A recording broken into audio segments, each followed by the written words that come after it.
Hello, fans of the Crypto Cruise. Jason Morse again. Sitting around a table here with members of the STURS team. We are actually in East Bethany, New York right now. And last night we had an investigation at Rolling Hills Asylum. And it was phenomenal. With me is the founder, Steve Clark. Hello. Also is Naomi Gorman. Hello. And we have Paula. Hello. And we have a few others bouncing around. I'm sure we'll hear some other voices here before too long. But Steve, why don't you give us the rundown of, like a brief rundown of last night? So when we got into the Rolling Hills Asylum location, we met with the owner, Sharon, and her significant other, Brad, and basically started setting up some cameras and equipment to catch some shadow play and stuff like that in the hallways. We quickly broke into teams of 3 and 4 people to canvass the location in 3 different locations. All right, so I was there with you. Most of the fans of the Crypto Crew know that I'm kind of just sticking my toe into the pool of ghost hunting. It's very, very interesting. Just last night alone, there was several rather fascinating things that happened that I have no explanation for.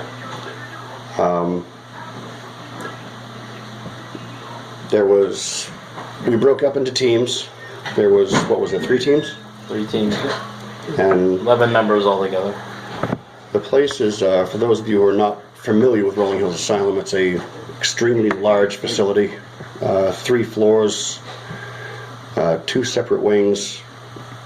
One building is probably 150 feet long. The other one is shaped more like a peace sign. Again, with 3 floors. There are several different, I guess you could say, entities. Yeah, so there's many different entities that actually Sharon calls by name. You have Roy, Raymond, Miss Emma, Elizabeth, Jack. Yeah, little Jack. and what's the gentleman that roams with the dog? Cecil. Yeah. But there's also a lot of other entities that she believes, and we also believe, that have been brought in with some of the old antiques that are littered throughout the building, which entities can attach themselves to. So some entities might have actually been brought in with those items. All right. Naomi, I know that I spent most of the evening on a team with you last night, so to describe some of the things that we came across and saw and experienced. We actually, one of, I think, the biggest, coolest things that we had, we have a new device called the Dome, which we were given by our friend Bob Christopher, who's from Ghost Detectives out of Pennsylvania. And that was a new piece of equipment that we had, and it detects static around it. So if something's walking by it, it's in the shape of a dome, kind of like a hockey puck. With an enhanced hockey puck. Yeah, with lights going, different color lights going alongside half of it. So if someone, a spirit walks by, it will light up those lights as it goes by, or stay. If it's standing in one spot, it will stay at those colors. And we actually had our first interaction. Yeah, our first time using it was last night, which was cool. And we had it go off a few times. I know, like, we had it when the 4 of us were together, and then also when Paula and I were just investigating near the end of the night. Also, another very cool thing was when you were sitting in the wheelchair, of course, and we started hearing knocks and things, and we had interaction responses to people asking questions, asking it to knock for us. And I know I personally wanted to go find the location that the knocks were coming from. And then, of course, came to the point where we were about halfway down Shadow Hallway. Was Shadow Hallway, right? Shadow Hallway. And all of a sudden there was a bang that was on the door that was right in front of me and made me kind of Step back for a second. yeah, because it was so loud and it was right there. And then right after that, we saw very cool lights going across the ceiling of the hallway, which I can just only explain as like teardrop shapes pulling towards the end of the hallway, and it was several of them, which was awesome. And we know that it wasn't cars because shortly after that, cars drove by the building, and they went across the side of the hallways and of course, Squares. yeah, squares from the windows and stuff. So it was very cool, something that all of us saw in our group. And I think other groups just experienced it too, because I just saw Eric put his hands up. Yeah, but unfortunately Steve was pointing in the wrong direction. I couldn't get him to turn around fast enough. But Different Steve. That other voice you're hearing is Eric. We call him Boats Hardy. Best looking man of the group. Hey. Eric was a former member of the group. Now he is out. Just kidding. But he sure is his biggest fan. But we had other things happen. You guys can all talk about different Yeah, things. Paula, you were it's Paula Clark. She was in a group that I was not in, so some of these things are going to be new even for me. Can you tell us what you do in the group and things that you came across last night? Sure. I like to call myself a physical sensitive. And that just explains better, I think, what I do. My body is physically sensitive as well as other gifts. But so Rolling Hills is a new experience for me. I'd never been to anything that large and with that much spirit activity. So I was a little bit leery being a physical medium because you can be, there's a sense of permeable boundaries, and so we have to be a little bit more careful going in to make sure that we're not impacted, because we can really feel physical death. It happens with all your senses when you're a physical medium, so I can literally taste blood, or disease or anything, any of those things that are in there. So it can be fairly impactful. But about a month ahead of time, I started to dream about it, which is how my spiritual help gets me ready for it. So when I walked in the building, it felt familiar to me. But other than that, I was really fascinated with the accounts of shadow people, and I was hoping that I would experience that, but you never know going in. But I did actually see a lot of that shadow play, and even at one point I came out of a room pretty quickly, and I seemed to startle something that was down the hall, which kind of ran directly across the hall towards another room and just disappeared. And I hope that gets on camera. I'll be so excited if that gets on camera. No, what area was that? That was on the second floor. Yeah, second To floor. the men's hallway. Yeah, it was in the men's dormitory. Just before RAZE room. Yeah. So that was awesome. I really, really hope that gets picked up. Oh, going across? Yeah. Probably, yeah. Yeah, because down to the end of that hallway, I kept seeing, because there's a door down there with a little bit of light coming through it, and you could kind of keep seeing a head Yeah. pop out and back and forth. I don't know if it acted like it was kind of waiting, for us to kind of disappear for a minute, and then boom, it just went across the hall really fast. I think that's what you experienced too, right, Naomi? Was I think the head speed. coming out of the door like somebody was looking Yeah. at one point. Well, no, I think Aaron and I both saw what we thought was a short little person, Poking out.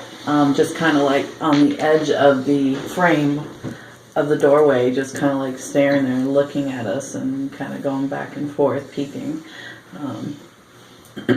Yeah, definitely. I was surprised at the speed. I think that's what freaked me out so much. Oh, really? It's moving so fast. Yeah. Yeah. Well, I can say this was my absolute first major place to go ghost hunting. I know I've been to a few places with you before. Had a couple of experiences in a couple of the other places, but nothing like this. You had mentioned earlier me sitting in the wheelchair. The thing was supposed to be sit in the wheelchair and ask for help, and sometimes the wheelchair will actually start moving on its own. So I sat in there and I asked for help of several different things. Said I was thirsty, hungry, just asked someone to help me in general. The chair did not move. However, strangely enough, I had the sensation that I was being sort of rocked back and forth, like rolled backwards a few inches and forwards and backwards. That was extremely interesting.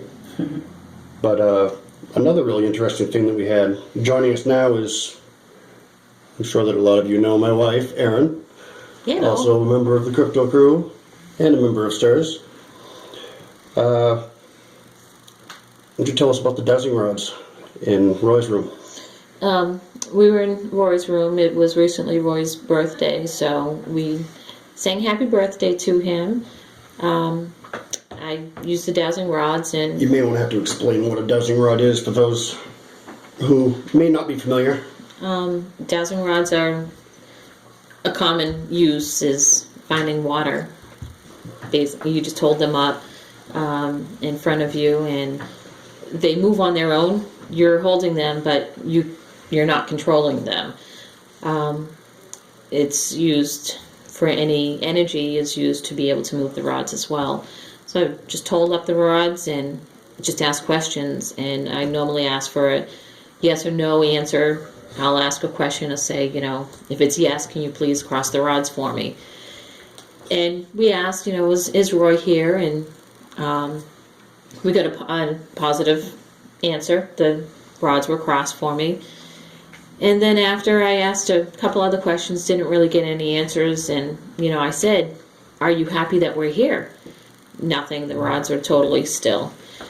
And then afterwards I said, Roy, do you want us to leave your room right now? The rods crossed. So then I said, okay, can you straighten them back out? And they straightened right back out, so they were just pointing out forward. I said, okay, I just want to confirm that you don't want us in your room right now, that you would like us to leave. If you would like us to leave, can you cross the rods? And sure enough, boom, right away the rods crossed. So right after that, we said our goodbyes, and we left the room, and we left Roy alone.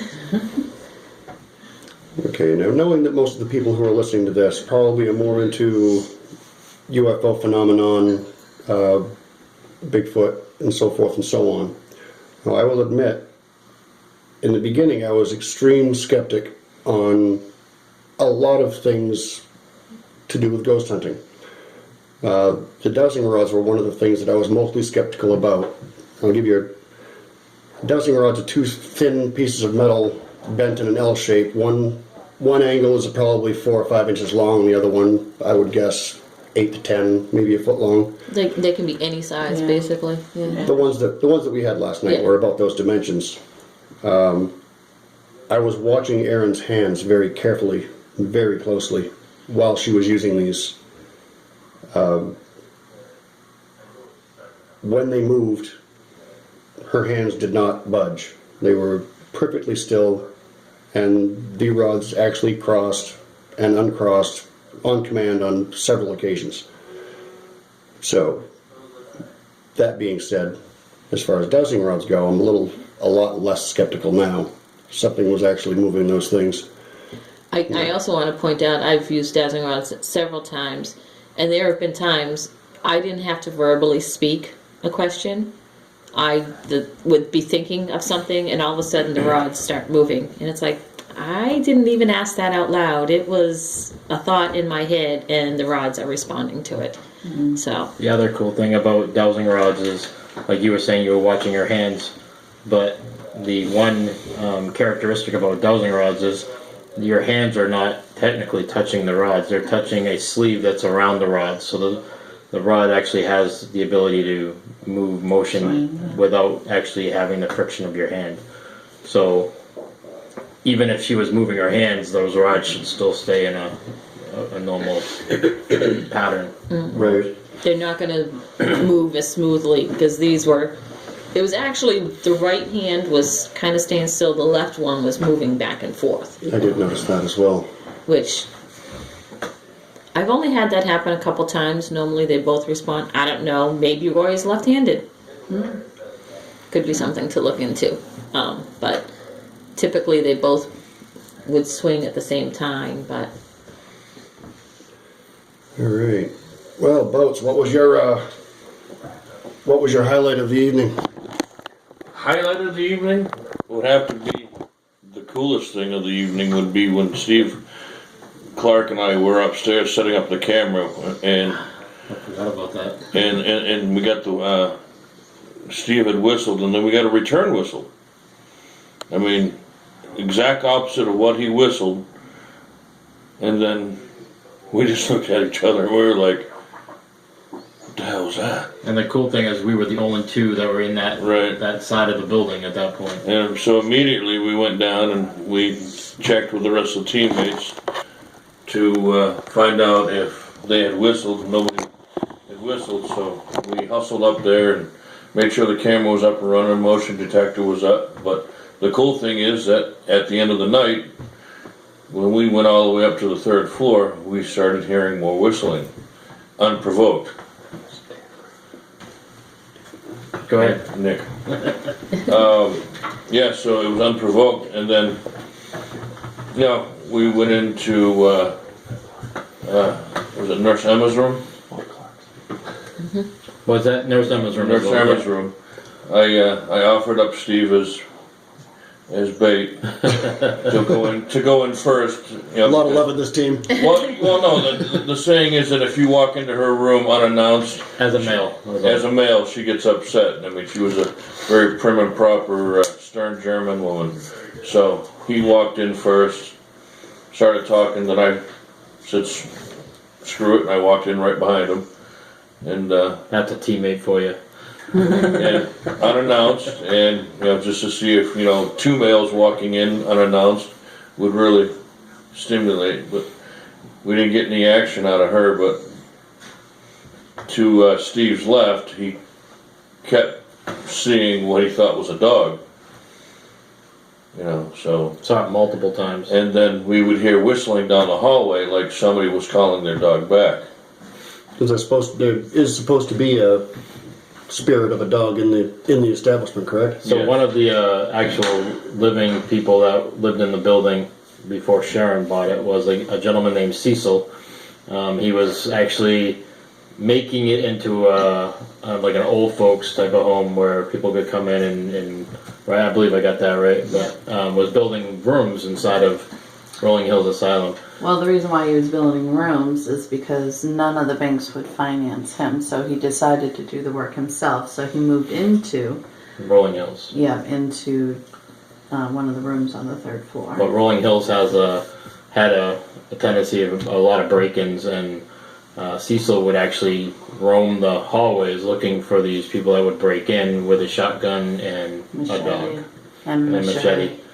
And when he found them, he would prosecute them, but before they were actually brought to court, and he would go to the courts and say, if you release them to me, I'll put them to work and Drop the charges. And drop the charges. And a lot of these kids that would break in would become doctors and lawyers and stuff like that because of what Cecil had done for them. But from what I understand, Cecil was one of these, rough, gruff type of guys that, deeper voice and someone to be, I guess, a little worried about and scared about, but seemed like a nice guy. So when it came down to it.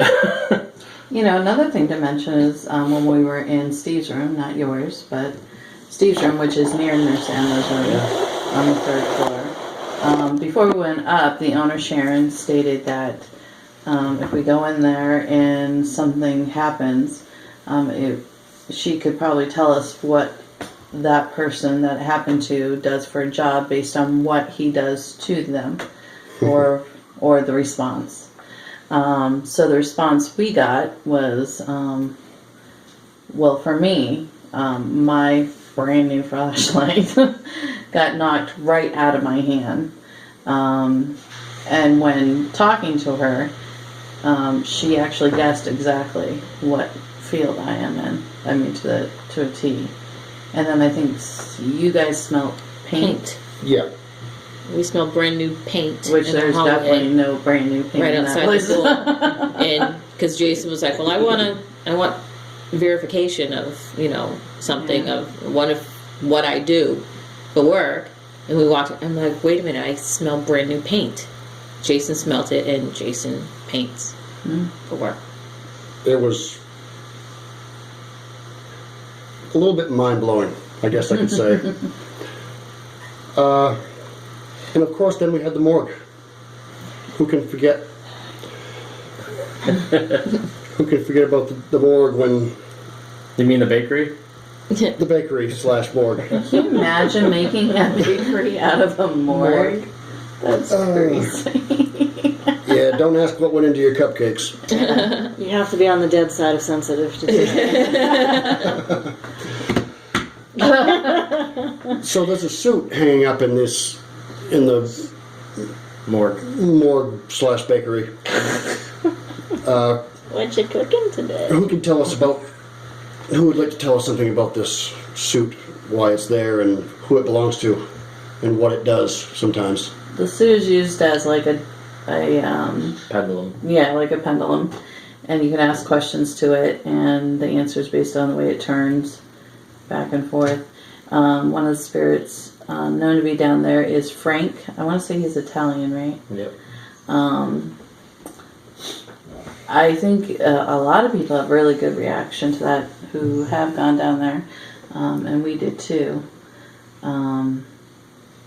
Frank usually will turn the suit to whoever's talking, so he's facing you, have face on. I do not have that good reaction. He usually turns his back to me for whatever reason.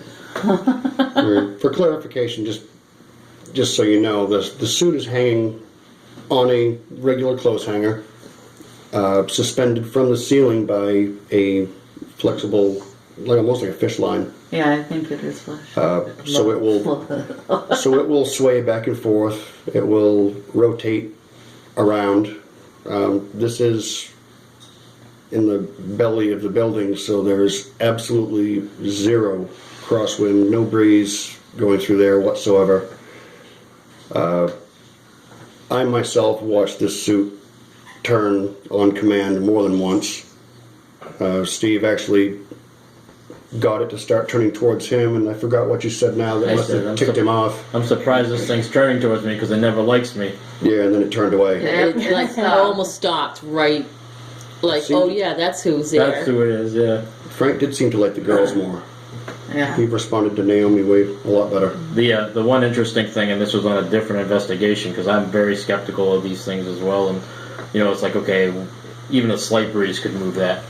But at one point we were actually past the suit, and I said, to make me a believer, you're gonna have to turn that suit around in a 360 and spin it. I want to see that spinning. It wasn't happening. And me and Naomi actually had walked to the far end where there was a door that just goes to pretty much a creepy hallway. And but we couldn't get it open, so our focus was over there. yeah. So then all of a sudden we turned around and I shined the light on the suit, and that suit was spinning in a 360 like someone had literally spun it. And keep in mind, we were nowhere near the suit. Like, we couldn't walk by in a Us walking wouldn't have caused that draft. No, because we were far from it. So I tried something different there because Jamie had been on the table and the suit was moving back and forth. I think it was doing it in response to her questions. Yeah. But what I was interested in is what exists there to help whatever it is manifest to do that, to have the sustained energy to do that all the time. And since you weren't there, I had my flashlight that I use that's around a cord on my neck, and so I use that as a dowsing thing. And what I tried to do was come from the outside in to find define the edges of where it is. And it was, did you watch me do that? It was almost a complete circle. So here's the edges, there's a corner of the table, and then I did the circle right around away from that. And there was a defined edge, and it was very circular. But all the time I did that, the suit didn't move. When I stopped doing it, the suit started moving around. Oh wow. So it was interesting because I kept saying, "Wait, show me the energy," and it always spun the same way. And I just said, "Show me the state of the energy," which is I do that a lot when I douse. I use that sometimes when I work with clients when I'm doing Reiki sessions to find out what their energy's doing and where to target. And so, I did that, and I just found it very interesting because there was a clear, defined circular pattern around it. It always flowed the same way. So is that a portal? I mean, we don't know what those are, but it definitely had a whirlpool kind of. Something else to point out is also the K2 meters. All the ones that we had right in the middle of the room where that table was, they were all lighting up. Yeah. Lighting up 3 lights. Yes. And then you move off to the door and they shut right down. You come over and there's no electricity there. There's nothing else to set it off. And then what was the other meter that you... The dome? No, the orange light. meter. The Mel meter? Yep. That was... What was that to 4.6? Milligauss. And then moving away from that area, it dropped down. But we actually stood there and watched it because it was like at 2 point something, and then we watched it going up. But just thought that was very interesting too, that right in that area of the suit and the table where those were lighting up. We actually, previously, when we were there last time, we had our teammate, a super tall teammate, Nick Clark, our other Clark, was on the table, and we could smell for a very brief time right around his head like a sweet cigar smell, and it's just, you came really close to his head. And keep in mind, Nick doesn't smoke. None of us smoke cigars, and it was just there for a brief moment and then left, which was kind of neat. Brief moment, but 3 people plus Nick smelled it, so. Yeah. Yep. And that door that you couldn't get open, It was wide open. It was wide open wouldn't, last well, night. for us last night, wouldn't stay open until when she was doing her finding the state of the energy, the door kept closing on us. When she was done, the door would stay open.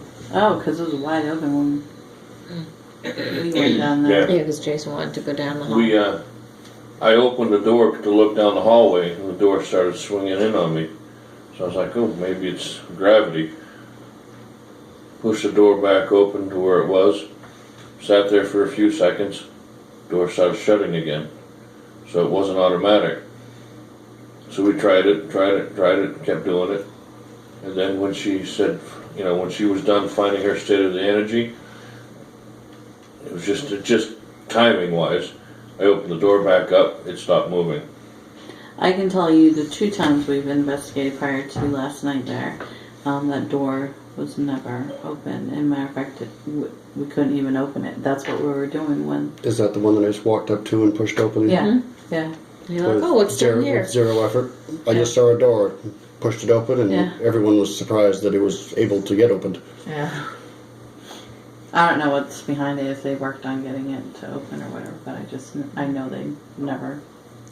And just so you know, folks, it wasn't that difficult. Turn the knob, push. Well, for me, it was turning off pull. Now, was there an actual lock on that door? Or is that You pulled I open? don't remember. In the morgue? Yeah. on the other end of the morgue? Yeah. On the other end of the morgue leading towards the Like a hallway. tunnel. Yeah, maybe I did pull it open.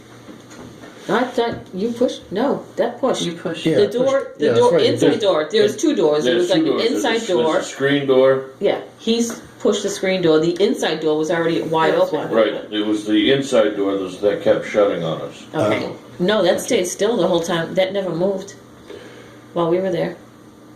But, well, let me think. There was something else. Well, I missed Anything to it. add, Nick? Yeah. quiet Nick over there on the couch, just listening in. I guess we've already touched on everything. Well, I don't know if I missed the beginning of this. I don't know if anybody said anything about when we were first setting up in the green room, and there were several of us standing around a table. I had my back to the table. Jason, you were on the other side of it, and Jamie was there. Brad was standing behind the counter. Jamie was getting her hugs. And I heard what I thought somebody said, "All set?" And I turned around and I looked at Jason, and I was like, "Who said that?" And nobody said anything, but we all heard it. We all heard it was a male voice, like like I said, there was a small table we were standing around. Brad thought he heard, "I'll sit," but "I'll sit," "all set," very similar. Nobody else, I'm getting goosebumps thinking of it. Right. Nobody said anything, but we all distinctly heard it. And then Jamie was standing there, and she could feel something touching her. She felt something around her, and she bent down. And she said that she felt 2 distinctive hugs from like a child. That she felt something with their arms around her. And then she stood up, and her K2 meter was going nuts at that time. yes. So, I mean, that wasn't even going out into, purposely looking for anything. That was after we just finished filling out paperwork. And so it was almost like somebody was saying, "All set, let's go, let's do it." And what I love about this isn't, the stuff you catch on EVP recorder and stuff like that, but it's the audible stuff and the visual stuff that you see. Stuff that we saw audibly and physically, though it seems amazing and great, we still have hours and hours of watching videos and listening to recorders, and that stuff is where you find a little bit of the treasures as well. So, right now that we don't know if we have anything from Miss Emma's room, we could actually have it on audible recording. So, Right. It's funny because I definitely felt that when I came to that area, I had no idea what it was. I had no idea what room it was, and I walked up to it, and you could see me just stop, and I went, "What's that room?" Because I could literally feel somebody. And then you said that's her room, and she doesn't like men. I didn't go in because it was a man woman thing, but I said, "Yes, I can feel that." well, it's interesting because we went up there, and what we did, what Eric and myself did, Nick asked for permission, which is proper. We sort of walked in, which is disrespectful in her culture, and in her mind. So we did that knowingly to try to get a response, but that's usually not what we like to do. We don't like to upset the spirits. So actually, before Eric and I left, we actually said, this was no disrespect. This was actually because we're trying to get a response and see what the claims are, and we actually left with, we hope we didn't, disrupt you, and We physically apologized for the interruption. yeah. And then we asked if we had upset her, if she wanted us to leave to give us a sign on one of the meters, and when that didn't happen, I said, well, I'm going to take that as, we're good, and if not, by any means, anytime you want me to leave, just set that meter off, and not once did it go off. So we try to go in with a lot of respect, and it's one of the main things of the whole team, I think. But every now and then you have to do some things that disrespect, in a matter of speaking, because you're trying to disprove some of the claims that are out there. Does that make sense? Yes. Absolutely. Right? No, not at all. Well, the one major experience that I had, aside of that hasn't been touched upon yet, aside from the lights and the people poking their heads out from rooms in the hallway. So we were in the shadow hallway, I believe it was, and just standing around, being fairly quiet, seeing if we can get some kind of response from anyone. There were 4 of us in the group that I was in. It was Naomi, Steve, Aaron, and myself. And they were all standing in front of me. All 3 of them were. And all of a sudden,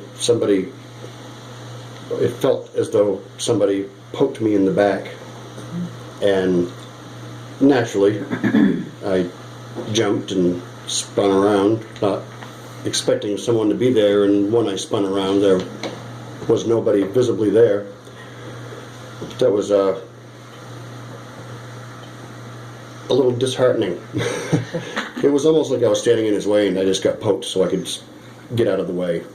But it was a definite thing that I felt, and I really have no way to explain it other than it did happen.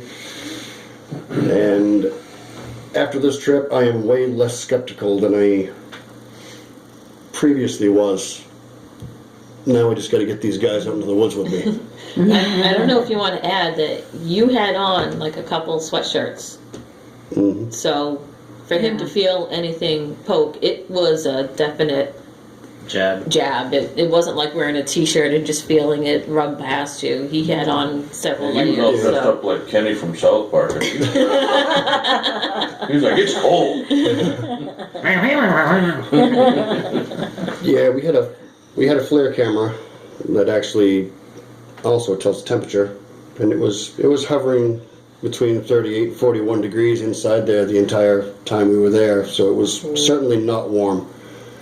And But there were it was times a- you could feel cold breeze, and Oh, yeah. or you could feel you right in the face. It all was of a a- sudden it dropped. it Yeah, was you'd be standing there and all of a sudden it would go, whoo. it was definitely I almost questioned the accuracy of the thermometer, because at one point Steve said it was 41. I'm sitting there with a knit hat, 2 fleece sweatshirts on, and I'm freezing my tail off, and Steve says, "Oh, it's 41 degrees in the hallway." And I'm thinking to myself, that's a Zero. darn cold 41 degrees. The flare though shows thermal imaging, so it will actually show what the temperature of everything in the room. I mean, people, whatever. It will show hot spots and cold spots, and so it's a pretty accurate piece of equipment. I was using my pyrometer and I was actually getting 23 degrees. And that's in Fahrenheit. So Yeah. Yeah, I actually saw my breath at one point last night. Yep, you Yeah, said so that. did I. Me too. And unfortunately, I was not able to get a copy of it, but I did want to touch on this to make it a little bit more of what our fans of the crypto crew are accustomed to. Brad, the gentleman that was there last night, showed me 2 photographs, and everybody can attest that I'm getting goosebumps right now thinking about it. One photo depicted him standing on the outside of the establishment. There was a couple of windows around him. He said, "Everything looks normal." "Yep." And he goes, "Well," he zoomed in on one of the windows that was right next to him, and there's absolutely no ifs, ands, or buts about it. In the window on the inside of the building looking out was the face of what one would normally consider a gray alien. It was clear as can be. And there was another photo that he showed me taken inside the place, and it looked as though there was an extremely tall gray. I would have to say it was at least 6 foot, and it appeared to be materializing out of the wall. Yeah, I have no explanation for that, but I would like to get a picture so I could show you guys. The cool thing about the first picture you're describing too, down in Raymond's room is where that window is, and to actually get to that window, it's about 15 feet up. Yeah. So for that gray to be in that window, he would have had to been standing on something or be 15 feet tall. or just levitating. Levitating, correct.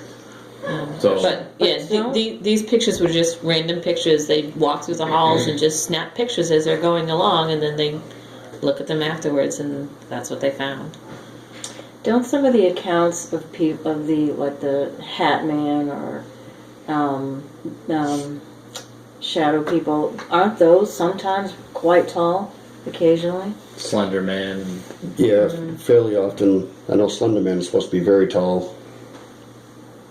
I'm not really that familiar with Hat Man. I've heard of him. I know a little bit about it, but I did think those photos were.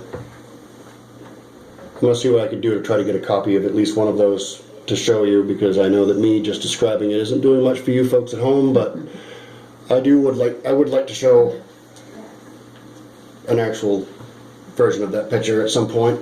So stay tuned. I'll see what I can do. Wasn't there, I want to say it may have been up on the third floor, third or second floor, I'm not sure. We were coming down a stairway, and in front of you, there was this paint peeled all over the place. Oh, Wasn't yeah. you the one that pointed out there was an actual face that the way the paint was peeled looked exactly Yeah, that like was. that as well? I will chalk this up to coincidence, or it just happened to be that way. But there was a place that the paint that had peeled off was exposing a different color paint underneath, and it had peeled off in such a way that it was a very accurate representation of what commonly a gray alien would look like. It was just his face on the wall, and I doubt very much it was done by a person. However, I cannot completely discount that may have happened that way. I just thought it was very unique.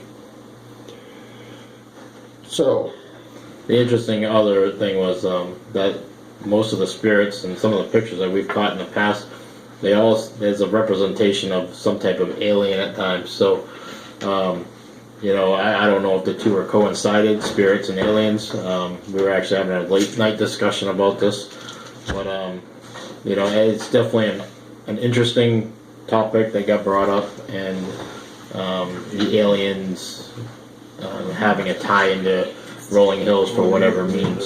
So it's another mystery to be have. didn't they say that they had an actual UFO sighting not long back? Yeah, Just possible outside. UFO sightings last night. So I mean, Oh, that's right. She Both said studies there saw was something that was what, No, we triangle? did, yeah, we did see something when they originally ran out for what we think might have been a satellite, but after that, there was one going across the tree line. It was heading north. The woman, Sharon? Sharon, flashed it with a green light. It stopped. So it was traveling and then it just started. Right, as soon as she flashed it with a green light, she hit it with a light, it stopped. Then it kept going, she hit it with a light again, it stopped. And hovered around. And hovered for a little while, and it looked like it started coming near us. And just started heading north again. And I'm like, that's amazing. So what Who does knows? the green, represent? Or it just happened that she had a green It's just, light? yeah, it was just the light that she had. Oh, gotcha. But, I'm not familiar with. no, she just had a light that was green. Huh? Green light, gray is less glare. Oh. Yeah. Uh, But, green light, red light takes out the glare of the light. It's a softer light. well, does anybody have anything else they'd like to add? I want to go back. Already. We're not far from there. It's only 15 minutes away. Something tells me that looking through that place during the daytime would be just as interesting as it was doing so at night, and probably a lot less creepy because the place is creepy. Well, Yeah, like I I was mean- saying earlier, I think maybe to her, I don't know, maybe him. I would love to go there, like maybe 3 hours during the day and investigate. Absolutely. Maybe go eat dinner, come back at night, and then investigate the night and see what the difference is in reactions and stuff. So do any of us have to work tomorrow? Because maybe, you could say. And that voice you just heard was Nikki. She just came in. Hi, Nikki. Hey, Nikki. Is there anything you would like to add that stands out in your mind from last night? No. other than being super She's tired. being a little shy. Some of our And teammates are a little shy. Demon belly. Oh, that was funny. That's one of our bloopers, our funny reels. Yeah, Yeah, let's hope they caught her on camera. 'Cause I really want think Nick was Nick recording. did. Were you? I really want to see that. Yeah, it was funny. You should tell Yeah. what happened. with belly, Red. belly gurgling was I- definitely happening last night. Yeah, I think we were in Roy's room. Yes, okay, so we were in Roy's room and just kind of hang out there, and Dan was in the corner, and I was in the middle, and Nick was behind me, and all of a sudden I hear, I'm like, did you hear growling as I'm backing up and laughing at the same time? 'Cause Nervously. And apparently I laugh when I get a little nervous. Yeah, So you I just kept backing up out of the room and ran into Nick. And Nick's like, I heard it too. Dan's like, that was my stomach. Thanks for announcing that. That was great. But for the record, Nikki's all of what, 5'4", 5'2". 5'2", and Nick is 6'3", so Four. 6'4". So her ear was level to his belly. Yeah. So she ran into a wall. And I kept trying to move back, didn't I? He was not budging, and I'm sitting there trying to keep going. That was fun.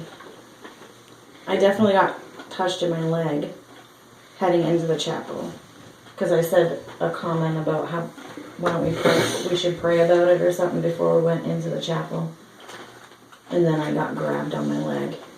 And the stories in there is a woman and a child. Jack is seen in Couple the child. child. Couple children. Couple childses. Elizabeth and Jack. Yeah. And then Rose. It was And like- then they heard earlier English lady yeah, she's earlier new, that right? day. Yeah. I think she got brought in by a piece of furniture that they acquired. What was the furniture? I don't remember. one was a cot and one was a, not another wheelchair, but one was a hospital bed and a chair of some sort. Maybe. I wonder if it was that really tall kind of wheelchair that was in the rec room. Because I kept like looking at that and I'm like, I should sit in that. Yeah, I thought about that too. And I'm like, But no, till I I don't got know my what's leg behind touched, that. and I'm like, I have to be careful sitting in certain things and touching certain things. So. But I did do the sewing room. It was a sewing room. It had an actual old treadle singer, you know, where you do the foot pedal. Yeah. And that was interesting. I did a little, interview there, talking to the ladies that were there. So we'll see what comes of that on the recorder. Here, I myself have several hours of video to go through from last night. Yeah, Oh, we feel so tell bad about for the you. trail camp. Yeah. I have my trusty trail cam that's been strapped to many a tree in its life. And we put it up in, that was the third floor? The third floor by Next, by over Steve by, and Emma's. over by Steve and Nurse Emma's room. Yep. I put it at about eye level to me, 6'3", 6'4", It's like hat level to me. and Tall hat. I didn't really expect a whole lot. I know that a couple of the teams went up through that area, so I certainly expected a few, and I had it set to record video too, not just stills. I expected there to be a half a dozen, maybe a dozen hits on the trail cam, and this morning when I came down, when I came out, I looked at the trail cam because I was sound asleep early last night. But, well, I say early, but it was still 1 o'clock.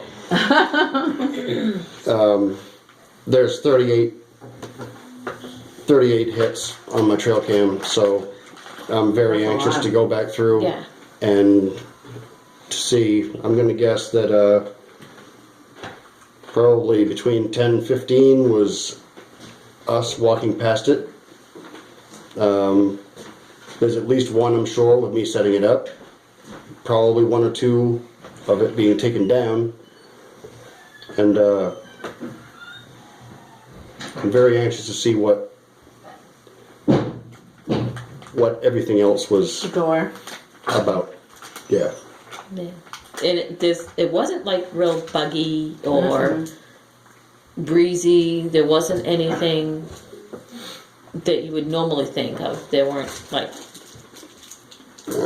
Well, that Especially third considering floor, it was only in the high 30s, there wasn't many insects flying around. yeah. that third floor is pretty tight too, so there's not much movement up there, no wind, no nothing. So For the record, it did not get shut off until we got back down to the green room, That's true. so. But still, you're only talking. It doesn't take that long to get down there. Well, we went down, we toured the third floor, fourth floor of that building. That was the fourth floor, right? third. Third. Then we went downstairs to find the women folk. So, I mean, Yeah. Be interesting to see what you got to. Yeah, I just picked a horrible weekend to forget my laptop and card reader, so now I right. have to wait until I get home. But I kept it pointing in front of I me the have a whole laptop time. right now. You want to download it? Let's do it. More to come, folks. All right. Well, if anybody else has anything else to add, There's so much, but there is. We could talk about this for hours and hours. Punch Wiggy Silver, no punchbacks. Got you all. We talked for a while last night. We've been talking about it all morning, and we've just been talking about it for another 50 minutes or so. But I just want to take this time to say thank you Somebody in to there just all members of STURS for allowing me to come along. you're welcome. Yeah, definitely glad to have you. Yeah. It was absolutely a very, very excellent experience. I'm sure it will not be my last experience doing this. And until next time, folks. Enjoy the 7-hour drive home. That's Yeah. close. Yeah, now we For get a to long drive back. 7 hours from New York back to New Hampshire. Not gonna be fun, but we'll take it. Well worth it. Well worth it. Yeah, it was The definitely. things well we worth do for the field. It was absolutely worth it, and I'd do it again tomorrow if I could. Anyway, have a good night, folks. Once again, Jason Morse from the Crypto Crew signing off. Till next time, we'll see you. Bye.